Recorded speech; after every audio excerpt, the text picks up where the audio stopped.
Hi there. I'm going to talk about my gender today. Okay, is everybody gone? Cool, so I can just talk alone in my room. Awesome. I tried to open this, I just tried to film this, and I got about 2 minutes in of really trying to give a disclaimer about how I'm not an expert and how I don't have strong opinions on things, or maybe I don't have a right to have strong opinions on things, or maybe I'm privileged to not have strong opinions on things.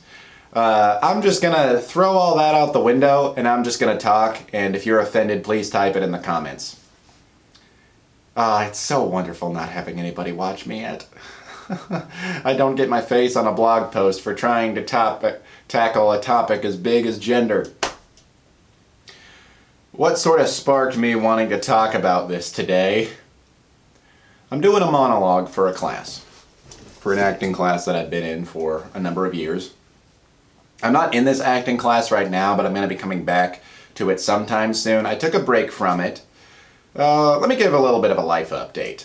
I took a break from that acting class that I've been in for years, and it's not the first break that I've taken. I have been feeling like crap in that class for a while.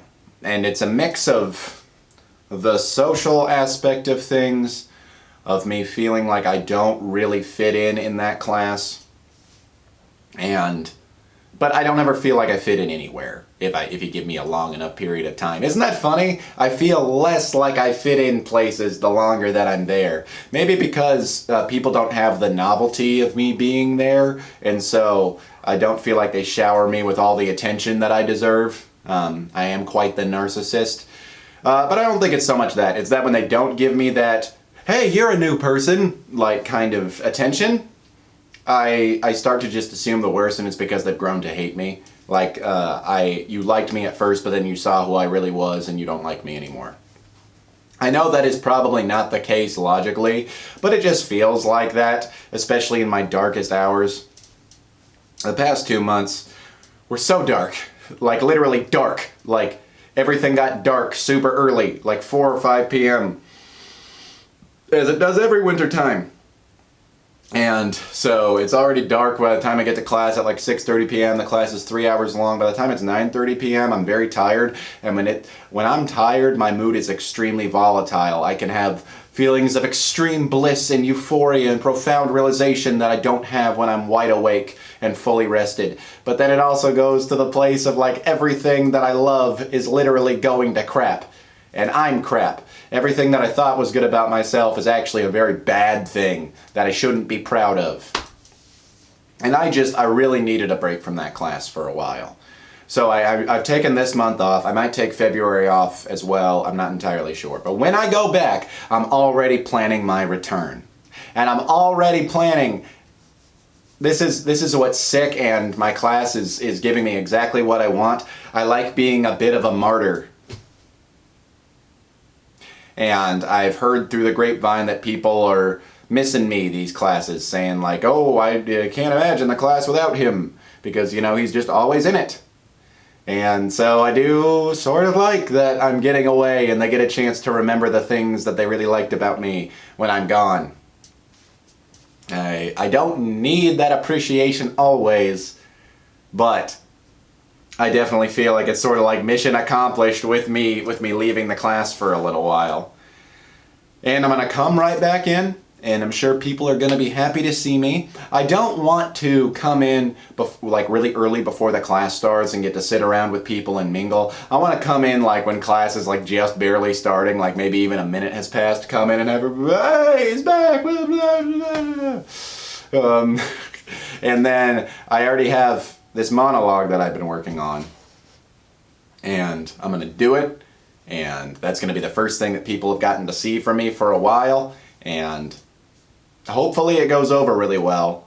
I think it will, because I'm feeling very connected to this monologue, and I feel like even just in my rehearsals when I don't have an audience, I'm really bringing forth some of the more honest emotions that I have as an actor in quite some time. So that was the other reason why I took a break. It's just I felt like my scene work was crap. The scenes I was bringing in, I was kind of like half-hearted, you know, not totally invested in them. Maybe even sometimes not even memorizing them till a couple hours before. you know, even coming to class, like really not putting in the work and just bringing in way too many scenes. I want to work with everybody in my class. I want to do a scene with literally everybody. And I'm a good casting director. I can find good scenes that'll make my scene partners look really good as well as myself. You know, but I haven't been very good in class for a while, in my opinion. I'm sure that's not everybody's opinion in the class, but, you know, because I haven't really been in my scenes, I haven't felt like I've done a very good job. But this monologue that I'm about to do, that I feel very, very connected to, is from a piece called Mr. Charles, currently of Palm Beach. I unfortunately can't remember the author of it. I can't believe that I'm not looking it up, like I didn't look it up right beforehand. But I could look it up if I had my phone, but I really don't want to have my phone with me because I know if it goes off, I'm going to be looking at it. I'll be distracted.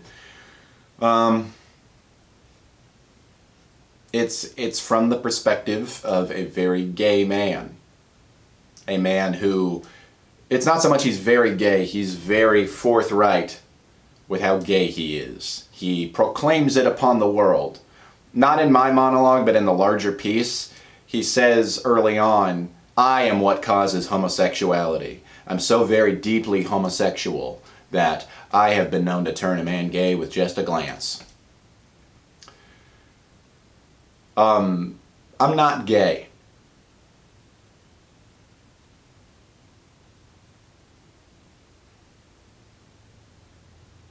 I really want somebody in the future when I'm famous to just clip that and just make that a meme. It could be right alongside iDubbbz's, where he jumps down and goes, I'm gay! I'm so awkward and it feels good when I'm awkward on purpose. But I'm not gay. And yet, like I said, I relate very strongly to this monologue to the point where I feel like my performance is a lot more honest than a lot of other ones that I've done recently. This is not the first time that I have played a gay man.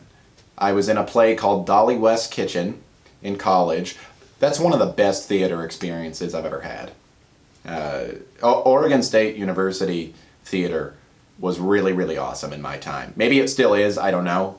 You know, I don't know what the staff are like these days, but it was really, really solid when I was there. I was in a play called Dolly West's Kitchen, and it took place during World War II, and I was an American soldier.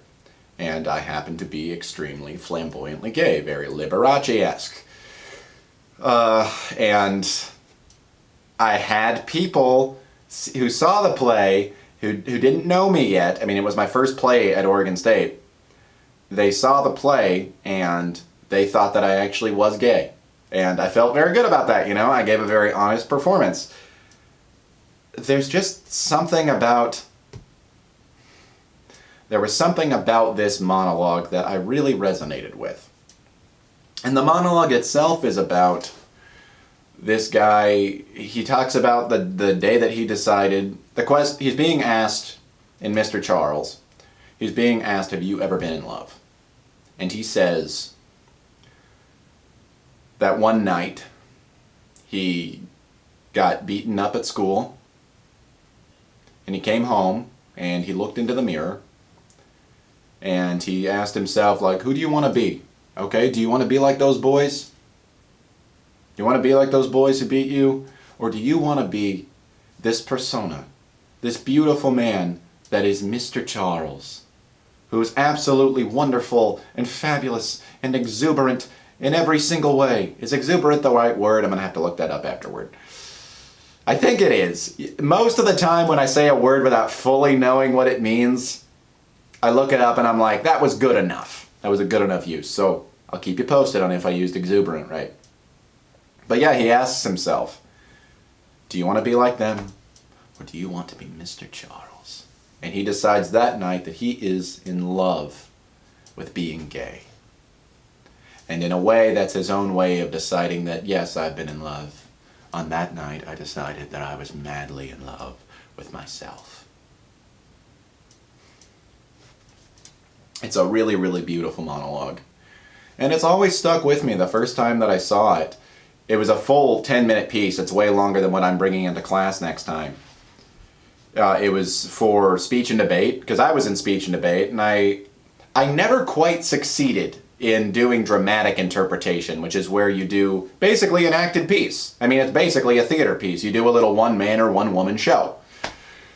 And I just could never find anything that was long and substantial enough and that I could really bring some real, my acting chops to without going out and buying a script, because I didn't want to do that. But this, in my senior year of high school, no, it wasn't my senior year, it was my junior year of high school, this play won. And it's a beautiful piece that this high school student did, and you watch the video, the kid seems like he's way beyond high school with his maturity. I know that he's saying words that were written by somebody else, but he just has such an adult vibe to him. It's a really beautiful, dramatic interpretation. I think speech and debate videos are way underrated. I think if you can find them on the internet, they get deleted a whole lot. Whoever has a copyright on them removes them super willy-nilly. It's really frustrating.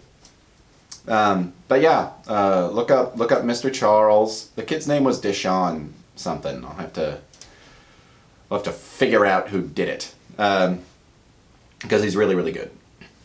And so I guess it resonates with me partially because I have sat with it for so long. I first watched it in high school when I was trying to get into speech and debate myself. And then it also resonates with me because I'm a very feminine man. The main thesis of this video is that I'm a very feminine male. And I know why. I've talked about this in my video about my dad before. I have a harder time relating to men because of my upbringing with my father, and also just because my dad wasn't my primary caregiver. It was my mom, and I lived in a house with my mom and my sister growing up. And so I was just more exposed to girly things. And I was... I never realized how much... just how effeminate of a person I am until, my adult years. I'm a very sensitive person. I'm extremely sensitive. And look, I know that it's a cliche that women are more sensitive than men. I don't mean to feed into it too much, but I really don't want to view it as a negative stereotype if I am going to accept it as true. I think it's a beautiful thing that women can be more sensitive than men. I think they have a motherly instinct inside of them from, just biology, evolution, that they just feel very strongly. And I've really grown to admire that about myself, but it's also created a lot of problems for me in my life. For whatever stupid reason, we've associated being emotionally aware with being feminine, and for a man, being gay. I had a person pretty recently, and this person is queer themselves, think that I was gay. Like, my friend was talking to them about, oh no, I'm pretty sure Joe is straight.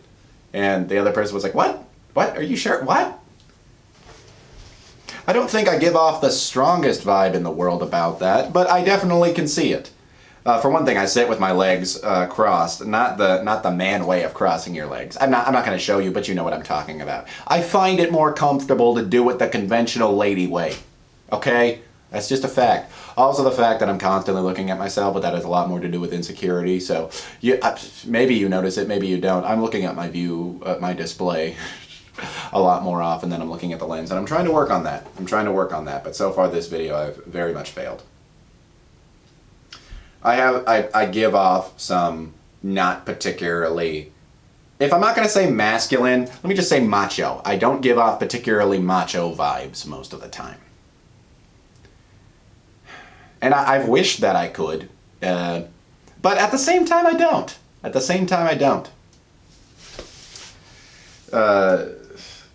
Because that would make me less like myself, and also because I gravitate toward a lot of things that are considered feminine. And that's some of those things I wanted to talk about today. Sorry, I think I heard my phone ringing. But see, this is how addicted I am to my phone, even when it's in another room. I still just have my spidey sense for it's ringing right now. But one of the ways in which I am rather feminine is just my upbringing in theater. That was my thing that I gravitated toward. It's always been performing arts more than any sort of sports. I was going to list other things that boys are expected to be involved in, but I think sports is the big one. I have never gravitated whatsoever to sports or being on a sports team. I've played before, but it's just through experience. I've just learned that I didn't like it. You know, as a kid, I didn't like the competitive aspect. And that's maybe a problem with me, is that I don't have I am competitive, but I don't like competing. You know what I mean? Maybe it's that I'm just a sore loser, and I can be that, for sure. I'm always going to resent you if you beat me. And so that's part of what I didn't like about sports, is that it kind of turned me into a jerk. It made me sort of... It made me sort of demonize the other person for just being on a different team from me. I didn't like it. I didn't like what it did to me. And that's all avenues of competition, man. And I wouldn't use it as any sort of drive to win. I would just get really petty and bitter in my head about it.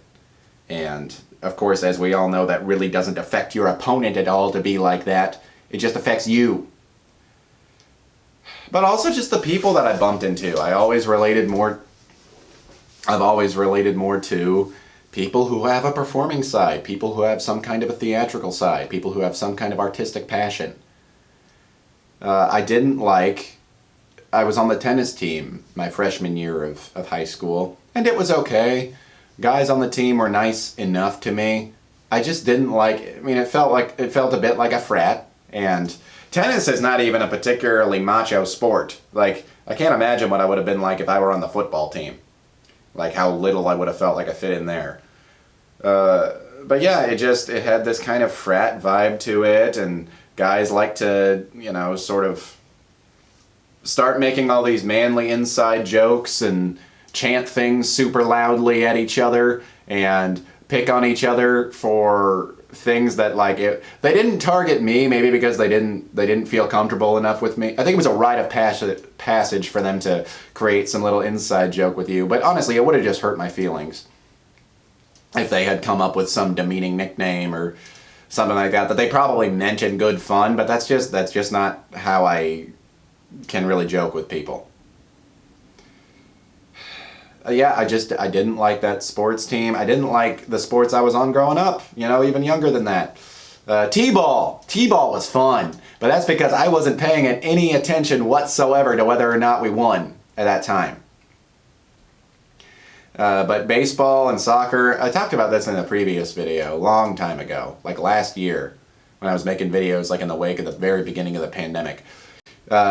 I was just always on losing teams as a kid. For some reason, I was always on losing teams. Maybe if I had been on winning teams and I got a little bit more taste of winning, I would have turned out liking sports more. I don't know. But I just really always liked that on the stage, I'm away from the competition. It's not a competitive world. And of course it is. But the only I like that the competitive part of getting into a play is just auditioning. You do the really competitive part, and, sure enough, at auditions, I would feel snotty, I would feel entitled, I would feel like I deserve this part more than you people, I want it more than any of you. I was little Charlie Bucket in the original Willy Wonka.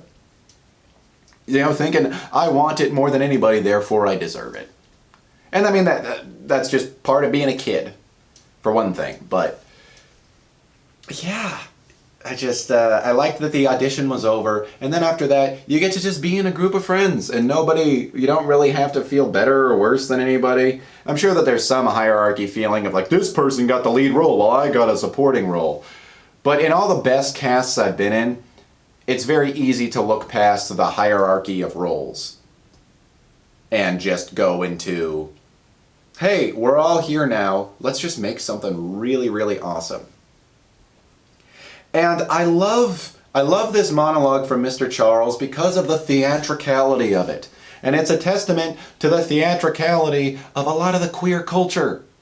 It's big, it's grand, it's not subtle whatsoever. And I find that fantastic. And obviously I know not all gay people are like that. But man, I love the flamboyance of this character, because I'm flamboyant. And when I say flamboyant, yes, I do a little hand thing because I like to act with my hands. It's actually a thing my acting teacher has been telling me to really cut back on. Like, scale back your movement. You're so much more powerful when you do that. Perhaps I am. But my natural inclination is just to go all about and all over the place and all super over the top. And maybe it's not always good art, but it's such a relieving expression. And that's what I really love about what we consider maybe stereotypical gay, but also just from the gay people that I know, it's just very much a part of who they are. It's expression. It's grand expression. It's beautiful expression. And it's always made me frustrated that heterosexuality, especially among men, doesn't get that, except in, if with the gays it's like this, with men it's like, duh, it's WWE, which is, cool and can be fun, but it's just not my thing. It's just not my thing. It's fun for a round or two, and I think those guys who do it are super charismatic and fun. I can watch little clips of it here and there, but I just don't really care to watch the wrestling for the most part. Yeah, I can have a good time with that kind of stuff, but my natural inclination's always going to be back to the really grand, beautiful things. Oh God, did I just say that only my taste is beautiful? Fine, I did. What are you gonna do about it, internet? One thing growing up, the girliest of girly things that I could like as a boy, and I loved it. I loved this thing so much. Hannah Montana. Now, I loved all of Disney Channel growing up. Quite a lot, too. But there wasn't one that was either so feminine or that I loved as much as Hannah Montana. That was the standard girly show.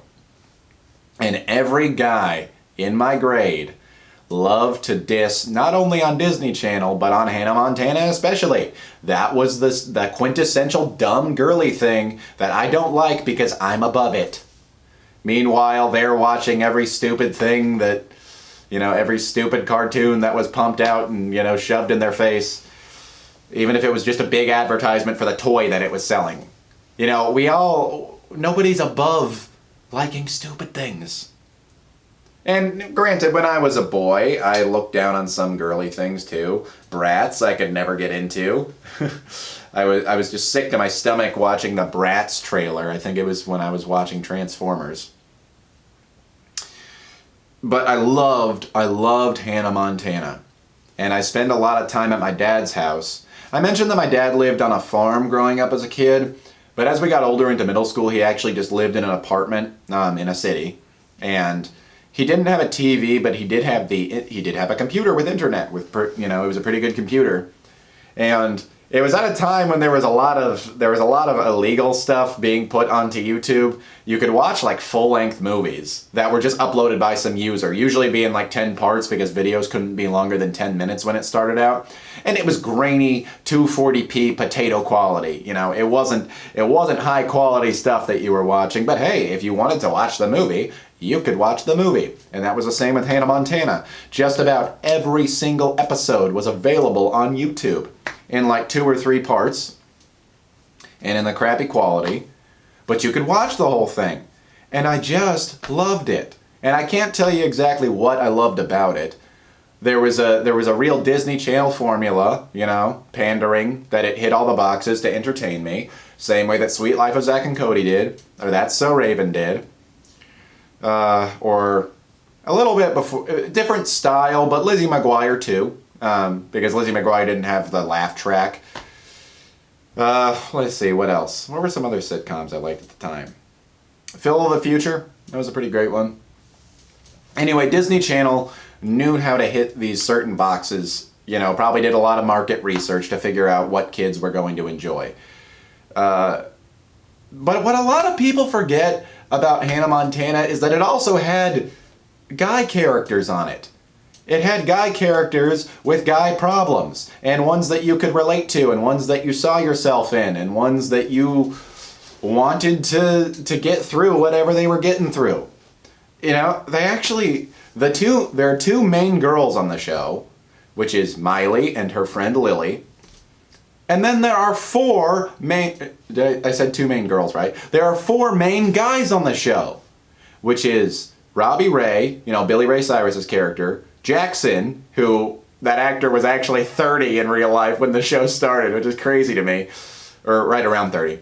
Oliver, who was my favorite. I saw myself in Oliver. That was exactly what I was talking about. And Rico, who was maybe more of a recurring character to start with, but became, you know, he became part of the main cast as the show went on. So there's actually twice as many central male characters as there are central female characters. Now obviously they're not usually the center of the story. Like, it's always going to be through the lens of Miley, first of all. And for some reason, you know, we all decide that because the protagonist is a different gender from us, we can't gravitate toward it as hard. But it had masculine subplots. I remember episodes where, like, Oliver was, like, interested in a girl, and, you know, I was concerned, like, is he gonna get through this stuff? I liked Jackson's, you know, the brother-sister dynamic was actually very nice. Obviously, they annoy the crap out of each other, but they have some really sweet moments. And it's standard Disney fare, of course. It's nothing groundbreaking or Emmy or Oscar worthy, but it's a male struggle. Yeah. It was a very feminine show that I kept my love of it way deep back. You know, if I wasn't closeted gay, but I was a closeted Hannah Montana lover. I loved that show. I spent hours upon hours every single day at my dad's house for a while watching Hannah Montana. And, you know, sometimes I'd watch Disney Go would give you one brand spanking new episode each week that you could actually watch the week before it even premiered on Disney Channel. And I would watch that episode into the ground by the end of the week. I'd watch it 2 or 3 times a day some days. And you could and the one that was on like Disney Go, you could actually watch in HD. So I get one brand new, not potato quality video, and then I get, you know, the whole other library that I can watch, but I have to take my standards down a notch.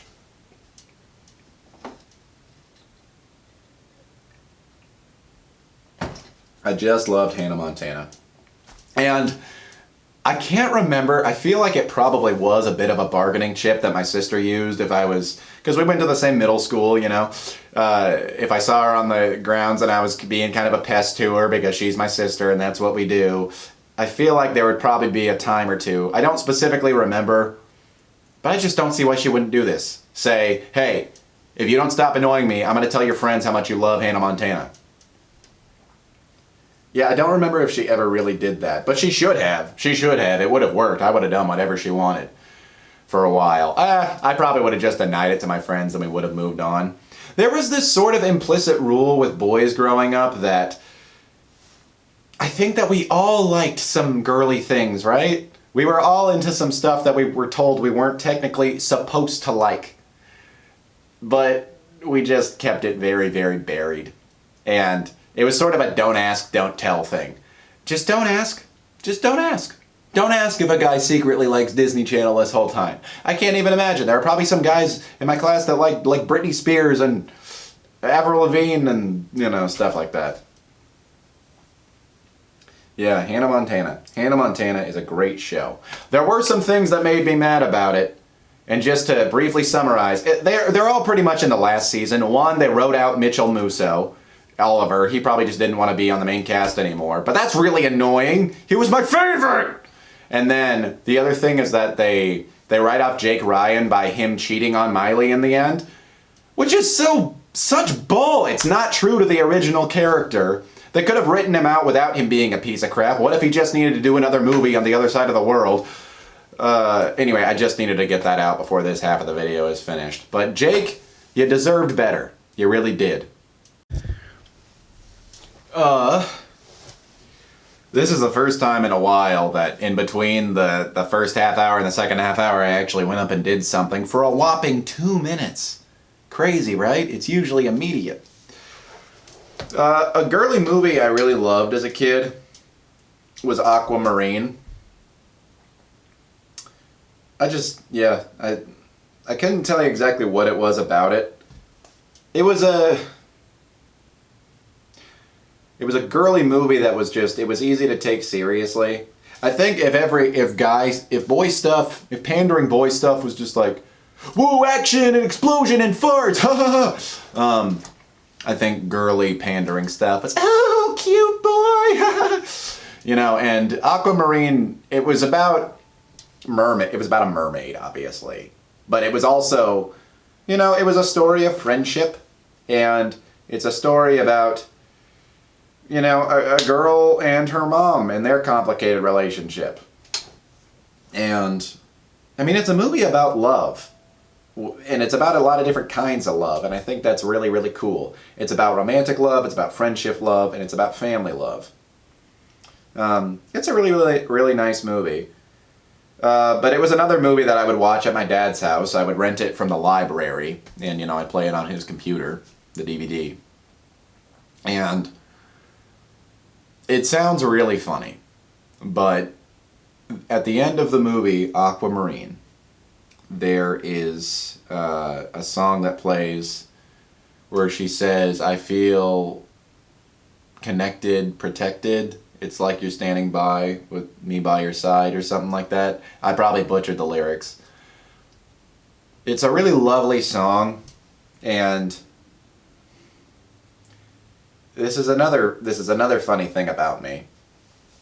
I was scared of the dark until I was 13 or 14 years old.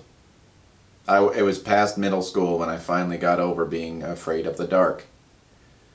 And, you know, some days you're in a creepy house and stuff, and it kind of comes back a little bit. You're walking alone in the dark sometimes. It's a little bit spooky. But, you know, I had some nights a hard time sleeping when it was really dark. Even, you know, into my early teens.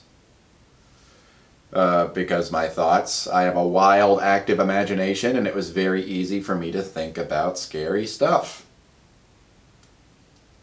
I think about different scary stuff that keeps me awake now. But yeah, I would think about boogeymen and, you know, all that kind of stuff. All kinds of weird stuff that were disturbing, or all these thoughts would be running through my head. And one thing that really helped me get to bed on some nights was watching the movie Aquamarine right before bed, because it was sunny and it was fun. And, you know, it ended with that song that this person feels protected. And it just, in a way, set like this spell upon me. Like, hey, I'm protected too. Like, it was like a bibbidi-bobbidi-boo. I cast my magic spell with my song, and it makes everything okay. You're going to get through this night okay. The boogeyman is not going to get you. It was a really nice way to end some nights. I really liked it there at my dad's apartment. It sounds funny. I talked so much about my dad in those two videos. And maybe what I liked about staying with him at his apartment really didn't have much to do with him. He was kind of asleep out of the way most of the time. And, you know, credit to him. He did some nice things for us, some nice standard dad things for us while we were there as well. He took us to the library and out to get food and things like that, and to some movies. But I really liked just the independence that I got being over at his place at his apartment. On the farm was lame because you were surrounded by nothing in all directions. But when I was at his apartment, I mostly just hung around, and I'd go outside sometimes. You know, I'd take little walks out, but I also just watched a lot of movies and, you know, rotted my brain as a kid does. But that was also at a time when I was really starting to have a love for movies. When I really, really developed my taste as a movie watcher. And I still have a very soft spot for very feminine movies, especially when they're done well. Especially when they write really good, compelling female characters. I really love those kinds of movies. Yeah, the movie Aquamarine, I just associate it with, everybody just has a childhood comfort movie, and that's one of mine. I probably have a handful, but that's a big one for me. I love the movie Aquamarine. And I understand it's not a good, I wouldn't say it's a bad movie, but it's not really a good movie either. A big problem I have with it is the whole premise of it is that this mermaid is going to grant them a wish if they can make a guy fall in love with her, right? When I first watched the movie, I thought that was just like a bargaining chip. Like the mermaid is saying, hey, I'll give you a wish if you get this guy to fall in love with me, right? But then as it turns out later, she says, oh no, I'm sorry, there's no wish because he doesn't love me, after they become friends. So it's like she actually physically can't unless she discovers love. But then she grants another guy a wish, and I won't spoil anything about it. She grants this old man a wish, and it's a very nice, sweet scene. But it's like, wait, yes, you can still grant a wish even without this guy loving you because you did it before. It didn't really work through its own logic all that well. Also the fact that, so these two girls meet this mermaid, and she says, I'm going to grant one wish for you two to split. And thankfully they don't argue with her. They both want the same thing that they plan for most of the movie. But then in a very mature move decide that that's not a wish that they're going to make. I think that's a really cool thing about the movie. Because it's a wish that would actually really inconvenience somebody else. And that wouldn't be fair. But I always wondered, why don't these two girls say, no, we are two people. And if we get this for you, we each deserve one wish. Even if the mermaid wouldn't have given it to them, wouldn't it be worth even asking for it? You can wish for the first thing that you wanted, then you could just wish for $1 billion on top of it. I don't know. The mermaid logic in Aquamarine is very, very faulty. The logic of wishing and stuff completely falls apart when you think about it. And it's Aquamarine. It's a movie that's mainly for tween girls. It's made for tween girls and one Joe. One Joe.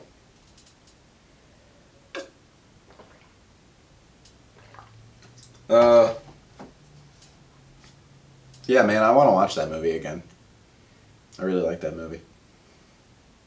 It's been a while since I've seen it. And that was just another thing that I would not share if you held a gun to my head. Like, yes, I really, really love the movie Aquamarine as a kid. But I very much associate that movie with summer too. I mean, it's a bright, sunny movie with a lot of bright colors and, I don't know, some pretty girls too. I didn't really have a major crush on any of those actresses. I thought they were all cute. What was it? Emma Roberts, JoJo, and Sarah Paxton. But the thing is, they're also all good actresses, I think is what really helped it for me. It really helped me actually believe that these were real characters. I read somewhere, I saw a meme that said like, why is The Parent Trap the most comforting movie in the entire world? I don't find The Parent Trap comforting at all. The Lindsay Lohan one, I like it. I really liked that movie as a kid, but there were scenes in it that always gave me the heebie-jeebies. And it was all the prank scenes. The scenes where, gosh, there's something about like, they put like shaving cream in a girl's hair, and like, there's stuff about spiders and newts going into people's mouths, and even the mean, like, almost stepmom, they push her out onto the water, and like, she's not very nice, but they don't really justify the girls doing that, in my opinion. Like, I get it, she's mean, she's mean, but like, I put myself in that situation, regardless of whether or not she deserves it. I don't like seeing it stresses me out to be like, what if I woke up and I was floating on the water? Yeah, that is not a comfort movie for me.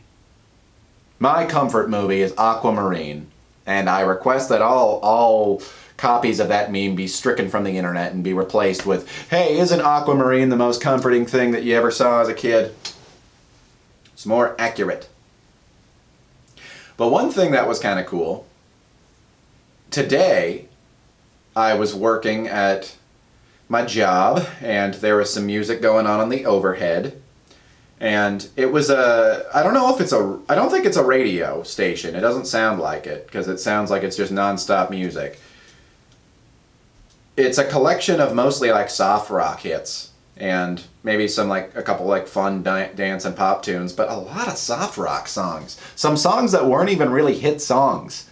A lot of them I had heard because I just sort of have a love for that kind of stuff. So if I hear it, it's prime music to be playing at a business that isn't going to really interfere that much with your ability to do your job. It's pretty easy listening, but it's nice. I mean, it's kind of a bop. It's got a good rhythm to it. They got solid hooks, you know. If you like Jewel, Am I Standing Still? You would really like this playlist. And it's got, man, just a lot of songs. Got some Rob Thomas on there, had some Goo Goo Dolls, this song called Shattered by OAR. A lot of really rockin' songs. And a lot of really cool songs by female singers that I hadn't heard before. Dude, women can rock. And look, even in this context of the soft rock, I love that crap. I gravitate, I think, more toward female singers than I do male singers most of the time.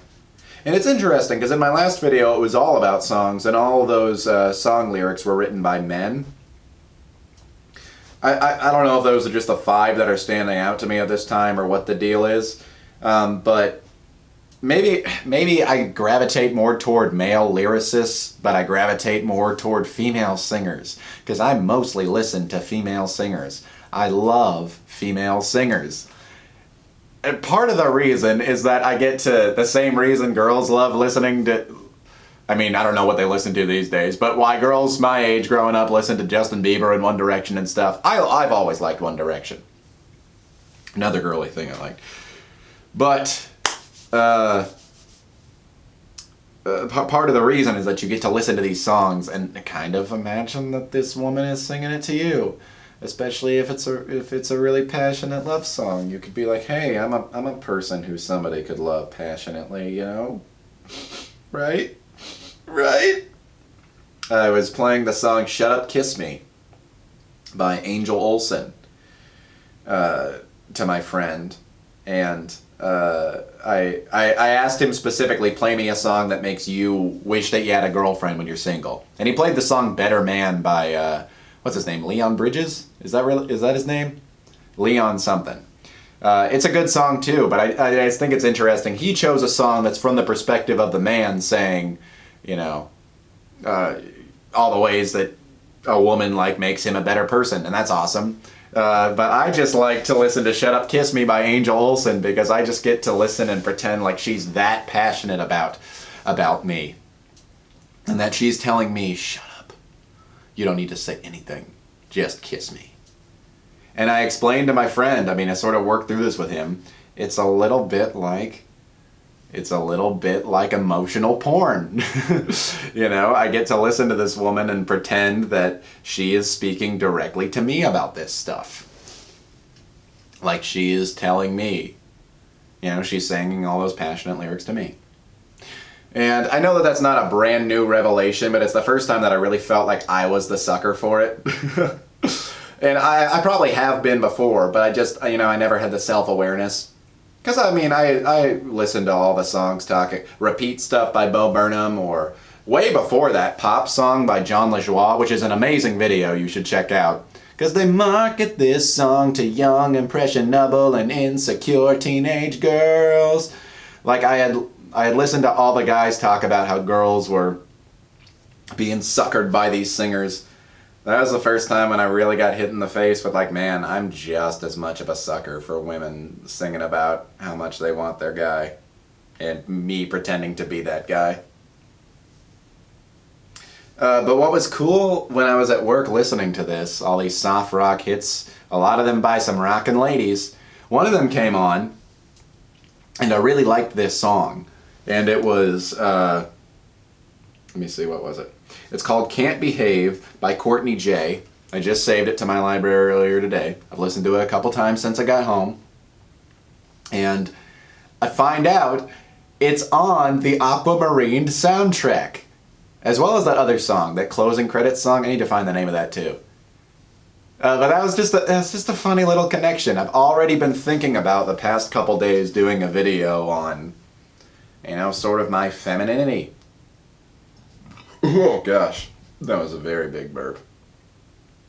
This is why Angel Olsen wasn't actually singing to me, is because I'm disgusting. But yeah, it was just very interesting. I already had this theme going on of talking about how I was a feminine man. That was sort of this realization that I had made from doing this monologue from the perspective of a very, very gay man. And then this song comes on that I'm really vibing with. That's a song that a woman sings. That's another way that I'm feminine. And then I find out that it was in the soundtrack of a movie that I loved as a kid, which also makes me feel very feminine. The universe is just throwing a whole bunch of signs at me. This is something I need to talk about. And one thing I've sort of realized is that all these topics I'm probably gonna make more videos in the future about, as I sort of realize. It's not like I make one video about this topic of ways that I'm girly, and then I've covered absolutely everything. I'm gonna find better, more multiple, deeper, more profound examples, and I'll understand myself even better in the future of sort of where this come from. I sort of glazed over my upbringing, being raised by women and having a not so great male figure in my life. But yeah, I haven't fully delved into any topic. I just wanted to give a couple examples today. Yeah, it's a cool song. Look up Can't Behave. It's a really good song. Yeah, that was my somebody asked me recently what my taste in music is, and I said, I'll give the standard answer of I listen to a lot of everything. But I think what I gravitate toward the most is like indie pop and indie rock that's sung by females. That's the stuff that, maybe that's not what I love the most, but that's what you can most often bet that I'm in the mood to listen to. I'll have times when I want to listen to gangster rap, but that's not an every time kind of thing. I'll have times when I want to listen to emo stuff, but that's not an all the time kind of thing. Yeah, I'm always in the mood. Even if it's not the first thing I would listen to. If you put on some indie rock or indie pop that's got a female singer in it, I'm probably up for it. There's a distinct few I don't care for too much. I can't really listen to Alanis Morissette's music. And I totally get the appeal, and I realize that she paved the ground for a lot of the female artists that I like, and I have so much respect to her for that. And, for being in the 90s, like, whoa, this chick is not glamorous at all. She swears and she talks about filthy stuff, and just the aesthetic of her music just never really resonated with me that hard. Hey, I do like Garbage a lot, though. I like Garbage. Garbage was a good band. Are they still around? Yeah, I don't know. Garbage is a good band, though.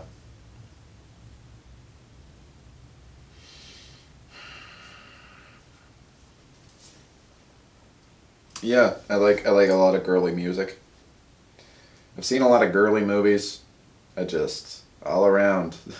I remember one time in middle school, this kid in my class made a reference to it was a line from Bring It On. We were gonna do a cheer for our middle school class, and he goes, "I have a suggestion. Awesome. Oh wow, like totally freaked me out. I mean, right on. Winter Haven's #1, because that was the name of my middle school." And I'm sitting there thinking, that's from Bring It On. That is from Bring It On. And you know what? I can't make fun of you for that. And you know why I can't make fun of you for that? Because if I pointed out that that's a line from Bring It On, and therefore you have seen Bring It On, that would reveal that I too have seen Bring It On, and then I would be right in the same boat as you. I feel like there was a way that I could have, there's a way that I could do it now, where I could both be like, hey, you stole that joke from Bring It On, and be like, hey, yeah, I like Bring It On. It's a good thing. It's a good thing.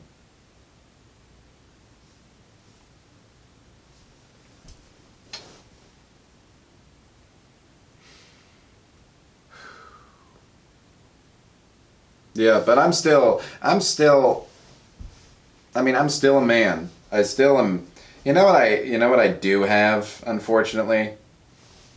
I'm very messy, like a man is. I didn't get the female desire to be, super cleanly, clean, super sanitary all the time. I let my room get to be a complete frickin' mess. Not so much anymore.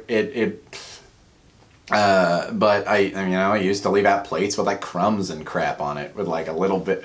I like what Drew Monson said in one of his videos, like a little bit of dried spaghetti. Like, it's true. There's like gross crap. I had in college, my room would get disgusting sometimes with the shit I'd just leave around everywhere. It's like, why don't you just take that out? Doesn't it make you feel so much better when your room is clean? And it does, but it's also work. And some days you just had a long day, or you just hate yourself. Hating yourself is a real big deterrent from cleaning your room, because you don't feel like you deserve a clean room.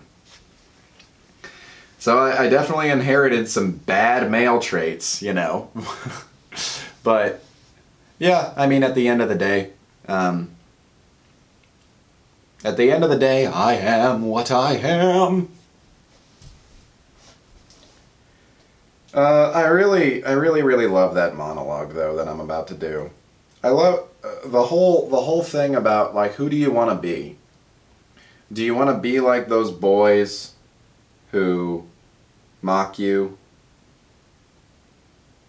Those boys who are really lame?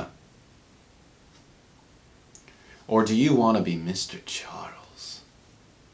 And I don't even need to flip it into strictly a male thing. It can be sometimes, where I'm like, okay, well, who do you want to be? Do you want to be like perfectly able to fit in with most male crowds?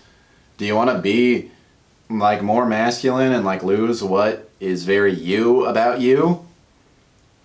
Or do you want to be Joe Cullen? Do you want to have those elements of yourself?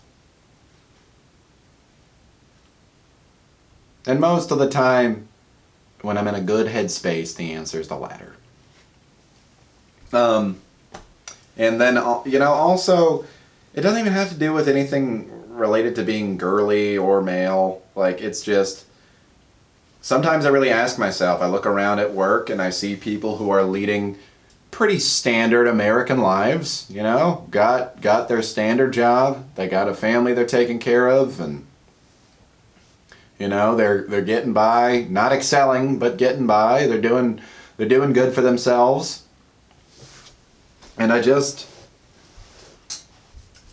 I know that they're probably not judging me as much as I think they are. But even if they are, okay, do you want to be like them, though? Do you want to be like them and fit in? Because you can have them stop criticizing you today. You could give up all your aspirations and just do your best to be exactly like them.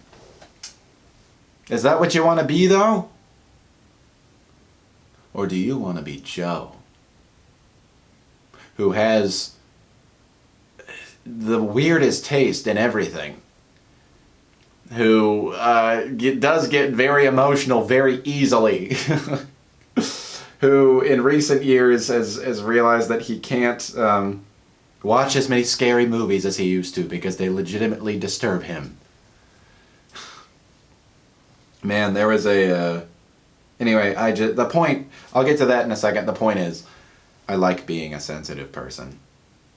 Because I don't know how to be anybody else than a very, very sensitive person. And I don't know how to not be aware of my feelings.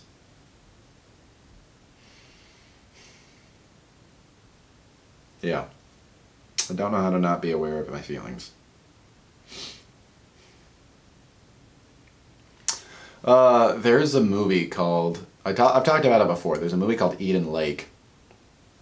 And it's a really, really disturbing movie. Don't recommend it for most people. It's a very effective movie. It's a well-made movie. I would even call it a really, really good movie. It's a way above average horror movie. But there's here's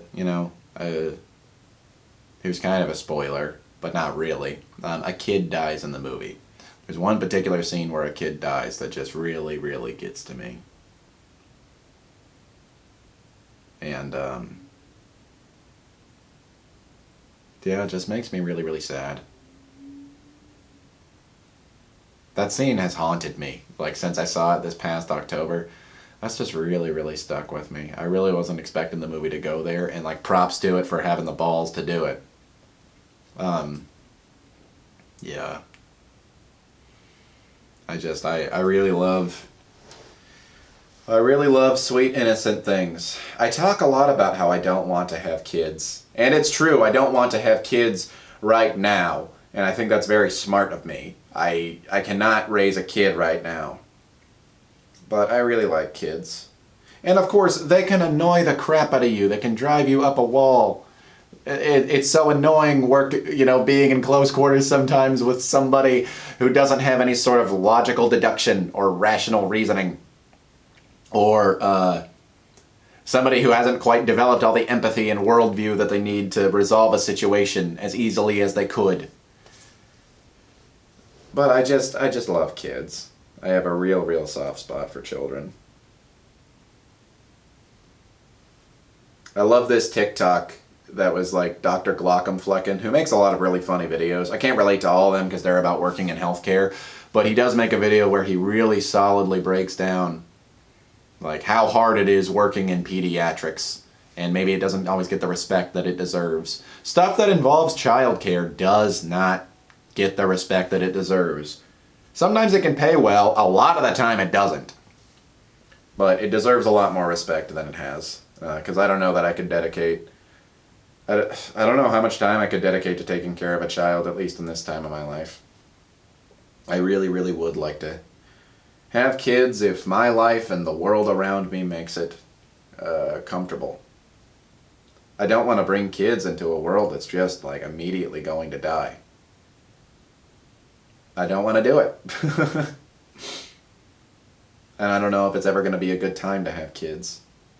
And that's scary to me. And that's very, very sad to me. I think maybe part of the reason why I lay on so thick of like, I don't ever want kids is because I don't feel like I can have kids, ever. I don't feel like the life circumstances are ever going to line up that it's actually possible. And so I sort of, as a defense, say, well, I didn't want them anyway. A little bit of sour grapes. But yeah, I love kids. And I don't ever want to see any bad things happen to kids. And I want to make, I don't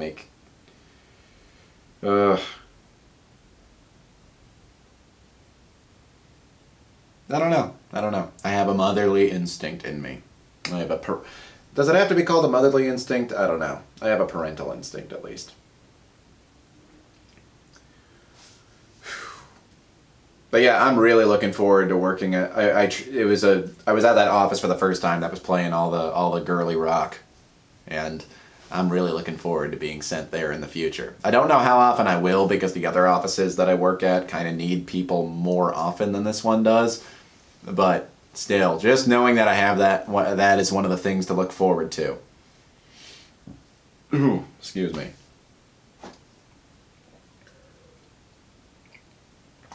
That does make me very excited. How is my battery low? The battery is apparently low on this camera, but I charged it for a long time beforehand. Like days. It was charging for days. Like I just left it in. Anyway. I don't know. Stupid battery. It's like you don't even care that I have a video that I need to make. You just always want to cut me off. You always want to talk over me. You always want to shut me down right when I'm finally starting to express myself. I have feelings, okay? I have emotions. And I'm not going to apologize for that anymore. Not to society. and certainly not to you.